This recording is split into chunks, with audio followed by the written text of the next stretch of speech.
Je vais être très direct avec vous ce soir.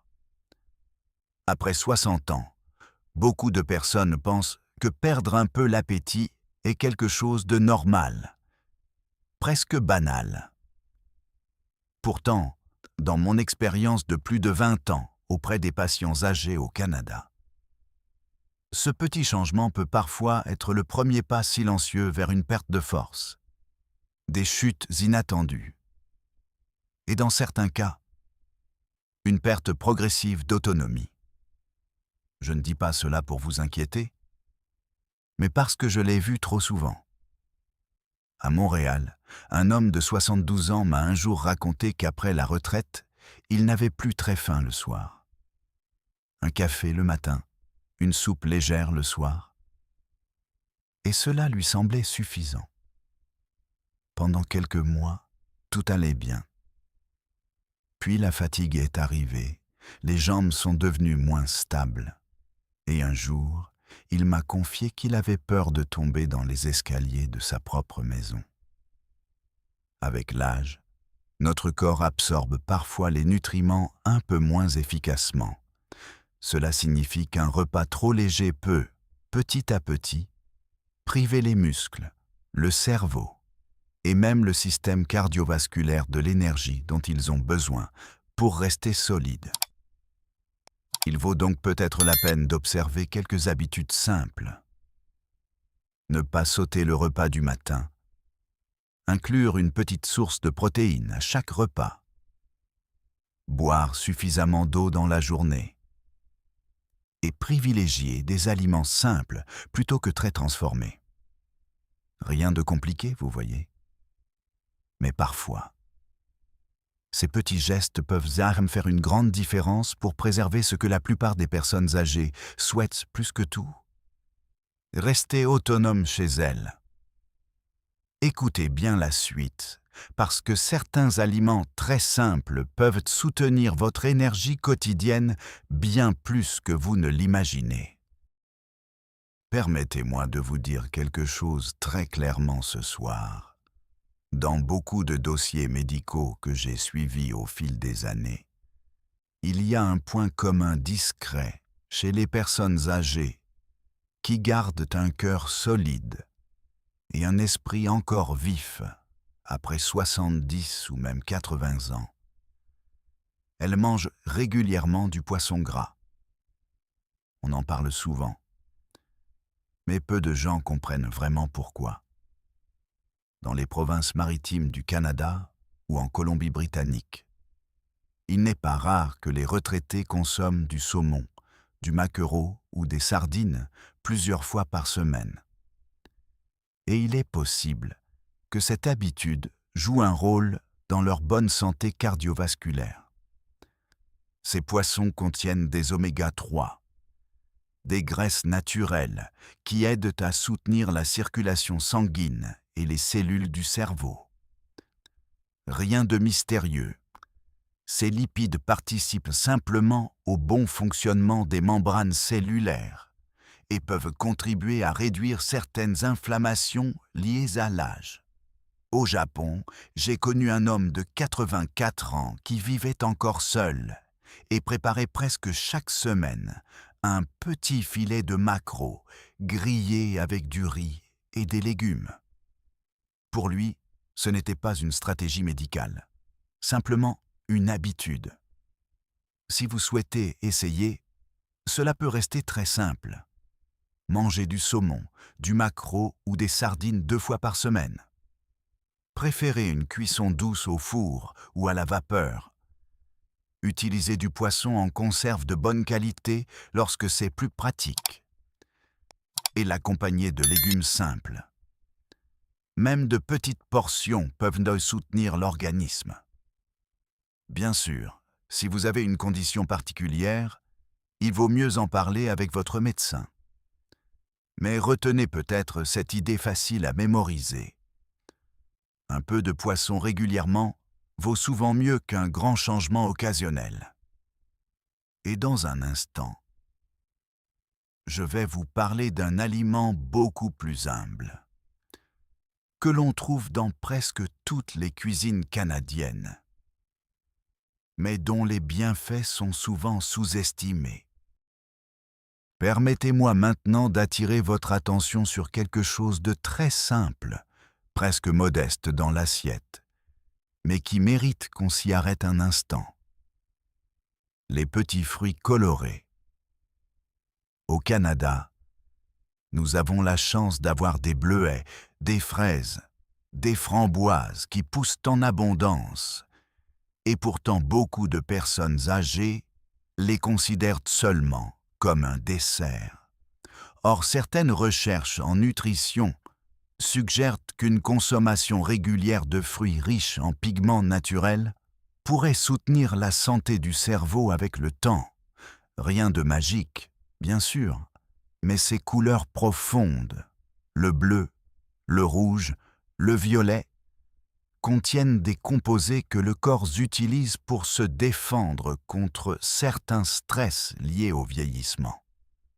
À Québec, une dame de 80 ans m'a raconté un petit rituel très simple. Chaque matin, elle ajoute une poignée de bleuets dans son gruau chaud. Elle m'a dit avec un sourire, « Ce n'est pas compliqué, docteur. » Mais j'ai l'impression que ma tête reste plus claire. Est-ce uniquement grâce aux fruits? Peut-être pas entièrement, mais ces habitudes régulières comptent. Vous pourriez vous poser la question. Quand avez-vous mangé une poignée de fruits colorés pour la dernière fois? Et si votre assiette restait souvent beige ou brune, ne vaudrait-il pas la peine d'y ajouter un peu de couleur? Pour intégrer ces fruits sans effort, quelques gestes suffisent. Ajoutez une poignée dans le yogourt ou le gruau du matin. Utilisez des fruits congelés lorsque ce n'est pas la saison. Variez les couleurs dans l'assiette et privilégiez les fruits entiers plutôt que les jus sucrés. Le principe est simple et facile à retenir. Plus l'assiette contient de couleurs naturelles, plus elle apporte souvent d'éléments utiles au corps. Ce ne sont pas de grands changements spectaculaires. Mais avec les années, ces petites habitudes peuvent soutenir l'équilibre général de l'organisme. Et dans un instant, nous allons aborder une erreur très fréquente après la retraite. Une erreur alimentaire que je vois souvent chez des personnes pourtant très prudentes avec leur santé.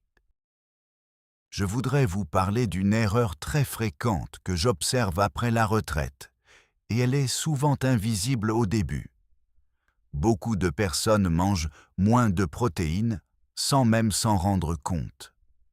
On cuisine moins qu'avant, les repas deviennent plus simples. Parfois un bol de soupe, un peu de pain, un café. Et la journée passe ainsi. Le problème, c'est qu'après 60 ans, les muscles ne réagissent plus comme à 40 ans. Les études en gériatrie montrent qu'ils ont besoin d'un apport régulier en protéines pour maintenir leur force. Sans cela, la masse musculaire peut diminuer progressivement, et c'est souvent là que l'on commence à se sentir moins stable sur les jambes. À Toronto, un ancien chauffeur d'autobus de 74 ans m'a raconté qu'il mangeait surtout du pain et de la soupe depuis sa retraite. Ce n'était pas une décision réfléchie, simplement une habitude qui s'était installée.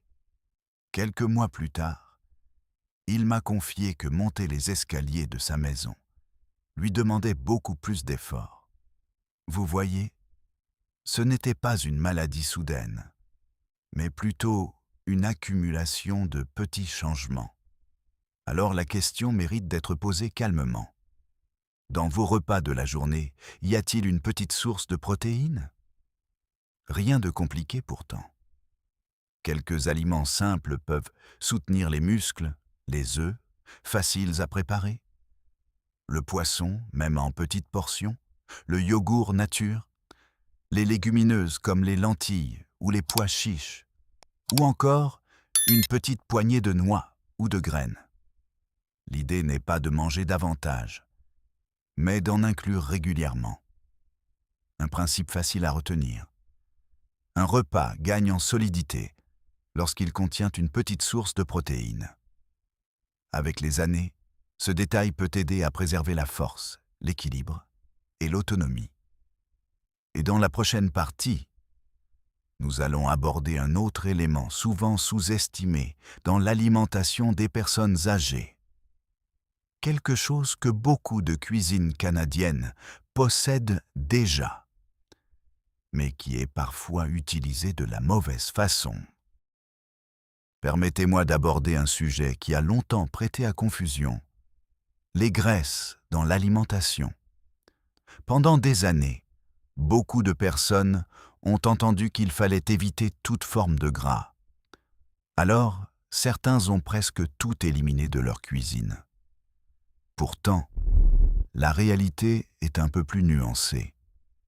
Le corps humain, surtout après 60 ans, utilise certaines graisses naturelles pour soutenir les cellules, la circulation et même l'absorption de certaines vitamines. Plusieurs observations en nutrition montrent que dans des régions où les gens vieillissent relativement bien, on retrouve souvent des huiles simples, utilisées avec modération. À Ottawa, une dame de 76 ans m'a raconté qu'elle avait remplacé la margarine qu'elle utilisait depuis longtemps par un filet d'huile d'olive sur ses légumes du soir.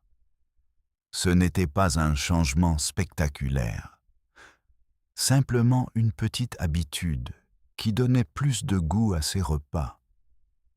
Vous êtes-vous déjà demandé quelles graisses se trouvent réellement dans votre cuisine? Sont-elles naturelles ou très transformées? Quelques gestes très simples peuvent déjà faire une différence. Utilisez un peu d'huile d'olive dans les salades. Remplacez certaines margarines industrielles. Associez l'huile avec des légumes cuits ou crus et privilégiez des produits peu transformés. L'idée n'est pas d'en consommer beaucoup, bien sûr, mais de choisir des graisses de meilleure qualité. Une petite règle facile à retenir: mieux vaut une petite quantité d'huile simple qu'un produit très transformé, utilisé machinalement. Avec le temps, ces choix discrets soutiennent souvent l'équilibre du corps. Et dans un instant, nous allons parler d'un autre élément que plusieurs personnes âgées au Canada oublient facilement dans leur routine quotidienne, alors qu'il joue un rôle essentiel pour l'énergie et la vitalité. Thé vert, cacao, curcuma. De petits rituels qui peuvent soutenir l'équilibre du corps. Dans l'éducation à la santé, il existe une idée simple mais solide. Les petits gestes répétés chaque jour peuvent parfois soutenir l'organisme plus efficacement que des changements brusques et difficiles à maintenir. Prenons 3 exemples bien connus dans la littérature nutritionnelle, accessibles au grand public. Le thé vert, le cacao riche en cacao et le curcuma. Le thé vert contient naturellement des composés végétaux appelés polyphénols, souvent étudiés pour leur rôle dans la protection des cellules contre le stress oxydatif. Ce n'est pas une potion magique, mais de nombreux professionnels de santé reconnaissent qu'une consommation modérée peut faire partie d'une routine équilibrée. À Vancouver, un ancien professeur de 72 ans m'expliquait qu'il a remplacé son café de l'après-midi par une tasse de thé vert chaud. Selon lui, ce simple changement lui apporte un moment de calme et évite la nervosité qu'il ressentait parfois avec trop de café. Le cacao, lui, lorsqu'il est choisi avec un pourcentage élevé, contient aussi des flavonoïdes associés à la circulation sanguine dans plusieurs observations nutritionnelles. Quant au curcuma, cette épice dorée utilisée depuis des générations dans diverses cuisines, est étudié pour ses composés naturels qui participent au mécanisme de défense du corps. Alors que faire concrètement au quotidien? Rien de compliqué. Une tasse de thé vert dans la journée, une pincée de curcuma dans une soupe maison, un carré de chocolat noir riche en cacao après le repas. Avez-vous déjà remarqué comment ces petits rituels peuvent aussi ralentir le rythme de la journée? Car la santé ne dépend pas seulement de ce que l'on consomme, mais aussi de la manière dont on vit ces moments. Bien sûr, chaque situation est unique et les personnes prenant certains médicaments devraient toujours en parler avec leurs professionnels de santé. La petite leçon à retenir est très simple. Ce ne sont pas les excès qui soutiennent l'équilibre du corps, mais la constance de gestes modestes, répétés calmement, jour après jour. Une règle simple que beaucoup de personnes âgées découvrent trop tard. Dans la pratique de santé et de sécurité, une réalité apparaît souvent après 60 ans. Ajouter quelques aliments bénéfiques ne suffit pas toujours si, en parallèle, d'autres produits perturbent l'équilibre du corps. De nombreux médecins de famille au Canada observent la même situation chez leurs patients âgés. Une personne peut manger du poisson, des légumes, parfois même des fruits chaque jour. Mais continuer à consommer régulièrement des boissons très sucrées ou des pâtisseries industrielles riches en sucre rapide et en graisses transformées. Sur le moment, rien ne semble alarmant. Pourtant, avec les années, ces produits peuvent influencer la régulation du sucre dans le sang et fatiguer progressivement le métabolisme. À Québec, un homme de 71 ans racontait lors d'un suivi médical qu'il croyait manger sainement parce qu'il ajoutait plus de légumes à ses repas. Mais en discutant calmement, son médecin a remarqué qu'il buvait aussi plusieurs boissons sucrées par jour. Après avoir réduit ses boissons et privilégié l'eau et les repas maison, il a lui-même constaté une sensation d'énergie plus stable durant la journée. La logique est simple et largement expliquée dans l'éducation nutritionnelle. Certains aliments très transformés apportent beaucoup d'énergie rapide, mais peu d'éléments utiles pour l'organisme. Alors que faire concrètement? Première étape. Limiter les boissons sucrées qui peuvent passer inaperçues dans la routine quotidienne. Deuxième étape. Réduire les produits très transformés qui s'accumulent facilement dans l'alimentation moderne. Troisième étape. Privilégier les repas faits maison, souvent plus simples mais mieux équilibrés. Enfin, garder une alimentation variée sans tomber dans la rigidité. Faut-il être parfait pour protéger sa santé? Certainement pas. La constance compte bien plus que la perfection. Avec l'âge, le corps apprécie surtout la stabilité. La petite leçon à retenir est claire. Ce ne sont pas quelques aliments bons pour la santé qui font la différence, mais l'ensemble des choix répétés tranquillement, jour après jour.